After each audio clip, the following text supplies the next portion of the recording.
Hello everyone, welcome to Sanex classes. दोस्तों, आज का हमारा अगला टॉपिक है जिसका नाम है टेम्परेचर मेजरमेंट। यहाँ पे हम पढ़ रहे हैं टॉपिक ऑफ द डे। तो हर दिन हम एक नई टॉपिक को डिस्कस करते हैं और ये हमारा टॉपिक जो है वो 10 मिनट का अप्रॉक्स होता है।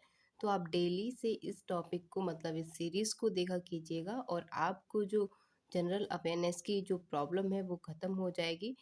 क्योंकि हम डेली पढ़ते हैं तो थोड़ा थोड़ा करके आपको जो जनरल अवेयरनेस है यदि आप पढ़ते रहेंगे तो एक टाइम पे आपको बहुत ज़्यादा इम्प्रूवमेंट आपकी नॉलेज में देखने को मिलेगा। ठीक है, तो चलिए चलते हैं। और आज का एक इम्पॉर्टेंट टॉपिक है जिस आपने पहले भी टेम्परेचर का फॉर्मूला पढ़ा होगा।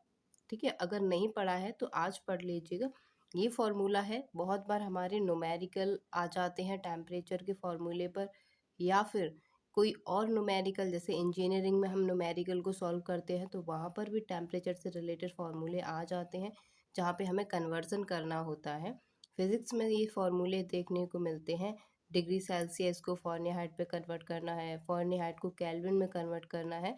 तो उन सब चीज़ों के लिए, उन सारे प्रॉब्लम्स के लिए हमारे पास एक सबसे अच्छा मेथड है, वो है ये फार्मूला। तो ये फार्मूला आप ध्यान रखेंगे। आप सेंटीग्रेड को फ़ारेनहाइट में कन्वर्ट कर पाएंगे, सेंटीग्रेड को केल्विन में कन्वर्ट कर पाएंगे, केल्विन को फ़ारेनहाइट में कन्वर्ट कर पाएंगे। तो सारे कन्वर्जन आप ईजिली कर पाएंगे। बस आपको ध्यान रखना है ये फॉर्मूला, सिंपल। ओके, तो इसी के बारे में हम बात करेंगे। कुछ इंपॉर्टेंट पॉइंट्स और हैं जो कि आपके एसएससी एग्ज़ाम में या फिर कोई भी अदर स्टेट का एग्ज़ाम जो है उसमें पूछ लिया जाता है। चलिए हम चलते हैं, शुरू करते हैं। और इसमें यहाँ पे हम कुछ क्वेश्चन को सॉल्व करेंगे जिससे आपको सारी चीज़ें क्लियर हो जाएंगी। और मैं आपको होमवर्क में भी क्वेश्चन दूंगी, तो वो उस क्वेश्चन को आपको सॉल्व करके हमें कमेंट सेक्शन में अपना सही आंसर बताना है। ठीक है, तो यहाँ पे दिया गया है टेम्परेचर मेजरमेंट। तो टेम्परेचर मेजरमेंट कहें या फिर टेम्परेचर कन्वर्जन कहें, दोनों एक ही बातें हैं। ठीक है, तो इससे पहले हम क्या पढ़ना है, क्वेश्चन सॉल्व करने से पहले हमें इस फॉर्मूले, अब देखिए C/5 equal to F-32/9 equal to K-273/5। तो यहाँ पे जो C है ये हमें बताता है सेंटीग्रेड। ठीक है, C बताता है हमें डिग्री सेंटीग्रेड। जब हम टेम्परेचर को मेज़र करते हैं या तो डिग्री सेंटीग्रेड में करते हैं या फिर फ़ारेनहाइट में करते हैं या फिर केल्विन में करते हैं, तो C4 सेंटीग्रेड हो जाएगा, F4 फ़ारेनहाइट हो जाएगा और K4 केल्विन हो जाएगा। ठीक है, तो ध्यान रखना है।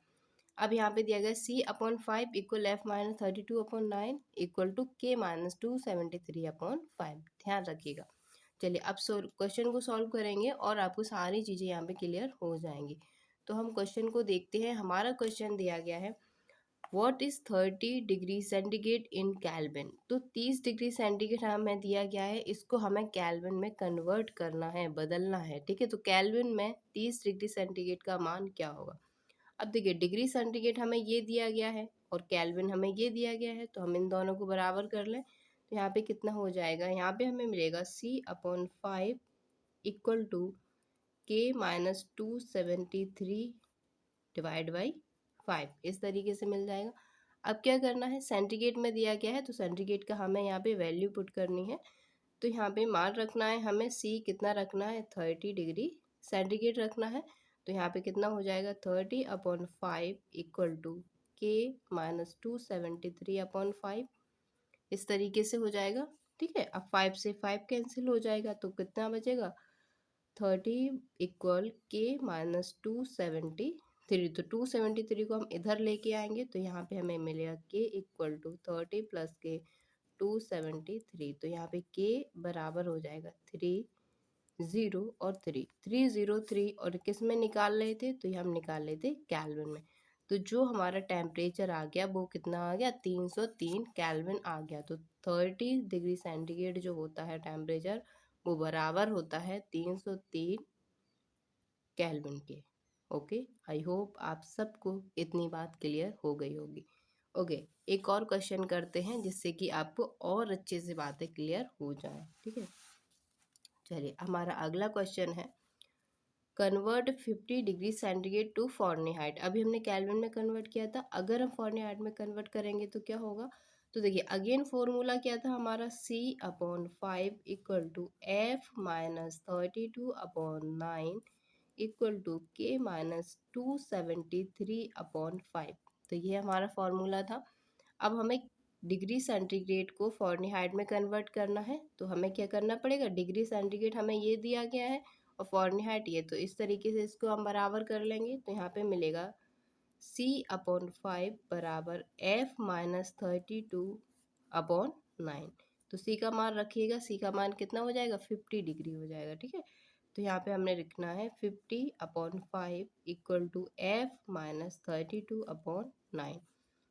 अब हम इसका क्या करेंगे, सॉल्व करना है। तो यहाँ पे हमें मिलेगा 10 एंड 9 का इधर मल्टीप्लाई हो जाएगा, तो यहाँ पे हमें मिलेगा 90 इक्वल टू F माइनस के 32 को इधर लेके आएंगे, तो 90 प्लस के 32 इक्वल टू F। तो F का मान हमें यहाँ पे देखने को मिलता है 122। ओके, तो यहाँ पे F बराबर कितना हो, 122। तो 122 जो है वो क्या हो जाएगा, फ़ारेनहाइट में टेम्परेचर का मान हो जाएगा।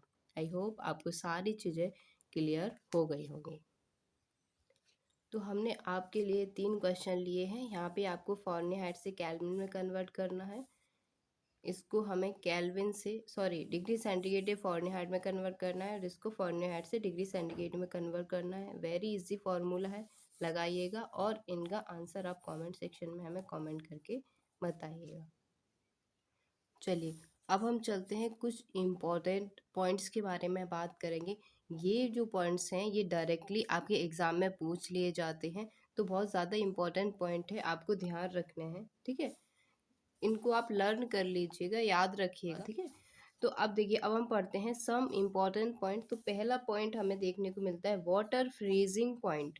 ये डायरेक्टली गाइस पूछ लिए जाते हैं, आपके फिजिक्स से रिलेटेड पॉइंट है, तो आप प्लीज़ इनको ध्यान रखिएगा, ठीक है। तो ये पूछ रहा है वाटर फ्रीजिंग पॉइंट, तो वाटर का फ्रीजिंग पॉइंट कितना होता है, तो ये होता है 0 डिग्री सेंटीग्रेड।